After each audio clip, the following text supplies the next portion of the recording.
Seconds to introduce.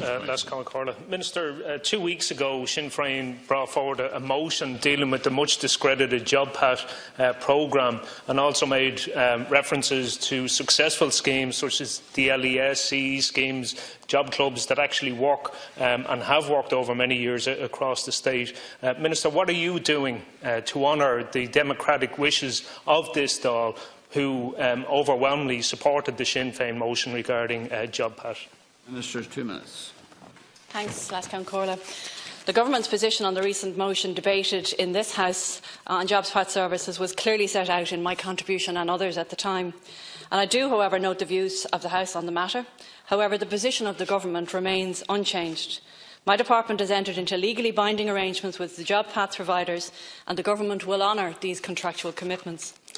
I will reiterate again that the JobPath service performance recorded and published by the Department exceeds contracted target levels, that credible, large-scale customer research also published by the Department shows very high levels of customer satisfaction and very low levels of complaints.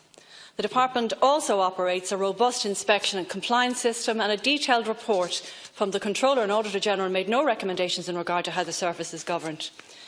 The Department will shortly publish the results of an econometric evaluation of the service, which will further indicate that the outcomes for participating job seekers, both in terms of employment and earnings, are better than those of non-participants. Compared to this, the body of evidence, I note the criticisms of the services are based on anecdotal or very small-scale research, which would not be considered as reliable evidence in any serious evaluation service. I previously did, during that particular debate and prior to that, ask deputies to forward me examples of cases that they believe substantiated the criticisms of the service. And since the debate on the private member's motion, I was provided with just 2 examples of people who expressed dissatisfaction with the service. The case is being reviewed, but the nature of the complaint does not differ greatly from representations which are occasionally received in respect of other activation services, including the Department's own intro services, our CV clubs, our LESs, our jobs clubs, etc. It is certainly not suggestive of any widespread or systemic issue within the service over and above that would be expected in a service that has now served in excess of 200,000 Irish citizens. Therefore, I am satisfied that the proper course of action is to continue with the service in order to support our long-term unemployed job seekers. And thankfully, Lascan Corla, those long-term job seekers are dropping in their numbers, as reported by the CSO today. Deputy Brady, 1 minute. Thanks, Lascan Corla. Well, Minister, TDs from right across this chamber voiced serious concerns and gave example after example as to what exactly is going on within Torres Nua and CTEC. And certainly the evidence that was given in this chamber is not anecdotal. I stated during that debate, TDs don't lie at home dreaming up these cases. These are real cases. TDs are the eyes and the ears of the public, and those stories are brought in here. So certainly not anecdotal evidence. Minister, during the debate, you put out a figure of 41,000 full-time jobs commenced through JobPath. Myself and other TDs questioned for a breakdown on those 41,000 so-called job starts. And in correspondence that you have given back to me, quite startling correspondence, Minister, shows that just 11,334 jobs were sustained in employment exceeding 12 months. 11,334 out of 206,000, Minister, and you still stand over the fact that this is the so-called the most successful labour activation scheme in the state. Minister, how can you conclude that 41,000 full-time jobs, not even close to half of them, have been sustained in employment for over a year, is successful? Minister, the democratic will of the Dáil, we have spoken here. You must listen to that and you must act on it. Ministers, 1 minute. I think, Deputy, you are fully aware that private members' motions are not legally binding instructions on government, but what are legally binding are the contractual arrangements that this government entered, or the last government entered into, with our 2 contractors, amongst others, with regard to activation in this country. And I don't think you and I are ever going to agree on this, and so we'll have to agree to disagree. For some reason, you have a problem with JobPath, and I'll say it again: it's the most successful activation programme that this state has ever had. And you don't have to take my figures for it. You can take the CSO figures, who released them today. We have the largest drop in long-term unemployment that we've had in years in the last year. And that didn't happen by magic. That happened because of all of our activation partners. The CTECs of this world, the Thuras Nuas of this world, all of our ILDN partners, all of my CE host companies, all of my TUS companies, they all work collectively and collaboratively with the state to ensure that the people who are at risk of being long-term unemployed get the best services that they can to get jobs. And despite your best efforts, it's working.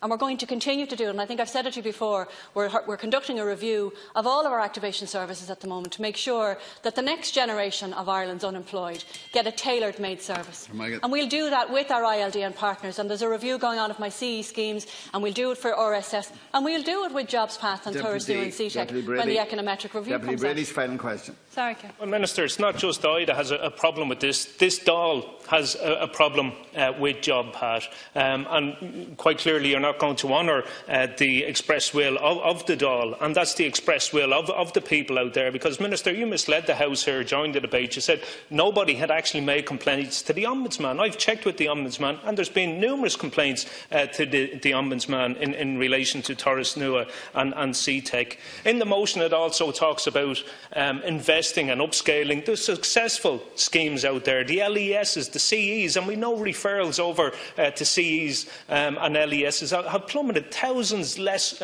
being referred to the LESs.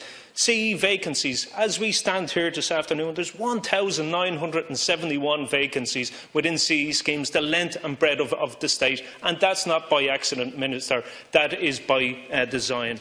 There's real concern out there, Minister, in relation to the LES. And I want to ask you a question, because we had the Indicon report published a couple of weeks ago, and there is a strong view that that report is paving the way for the privatisation of some of the sectors, the successful schemes, such as the LES, in terms of the public procurement. I want to ask you now, Minister, are you going to invest in the LES?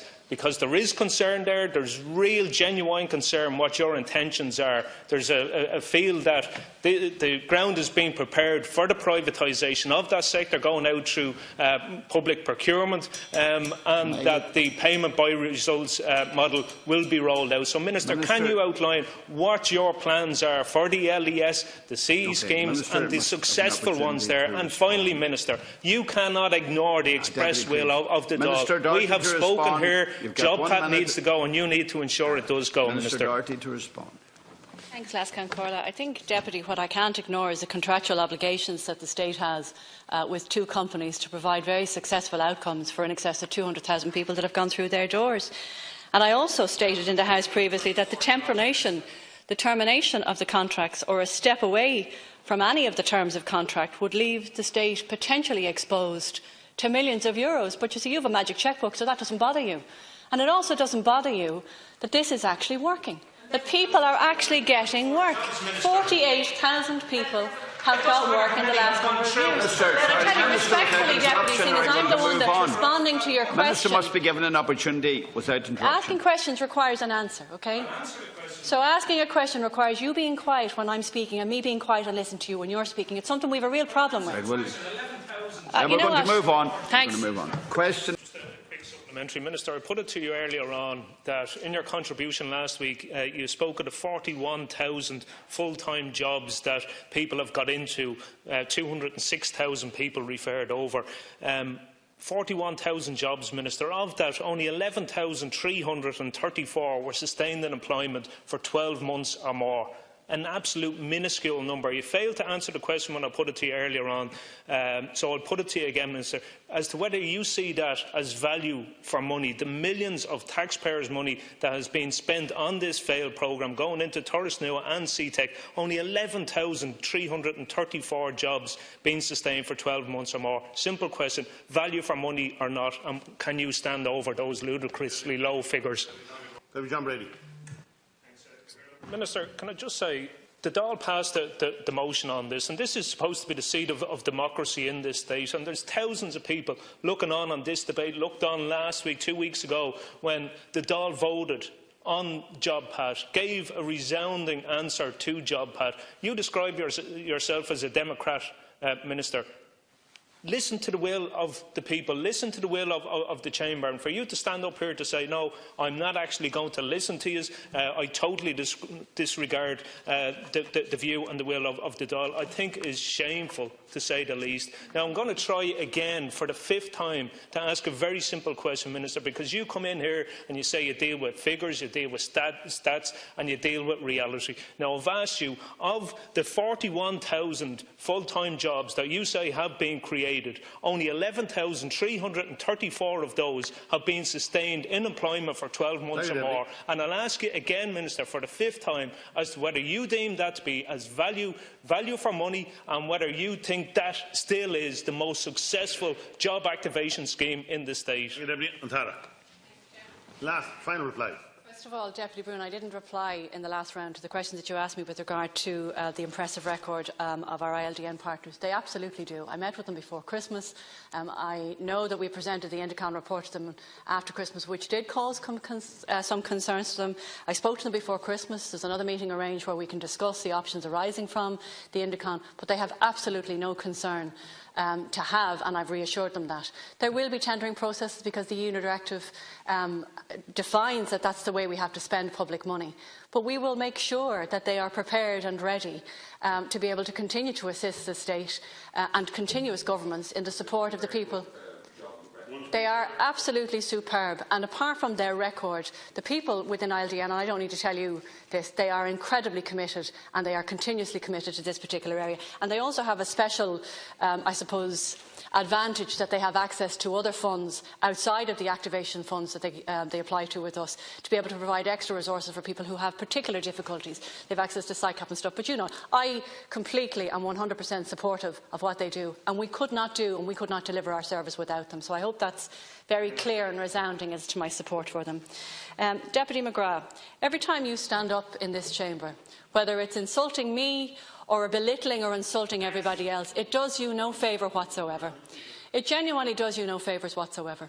Belittling me or making me look funny or silly or foolish. Yeah, well, I'm going to tell you it's not funny, because it's tantamount to bullying, and I won't accept it or tolerate it from you any longer. So if you have a question to ask of me, you ask it respectfully, and I will respectfully reply to it. To Deputy O'D, the question you asked me, I think, and I recall, I'm sorry if I've got confused, was with regard to Turas Nua and Working Links. The contract that we have, and it isn't blindly or unknowingly I say this, the contract that we have is with Turas Nua.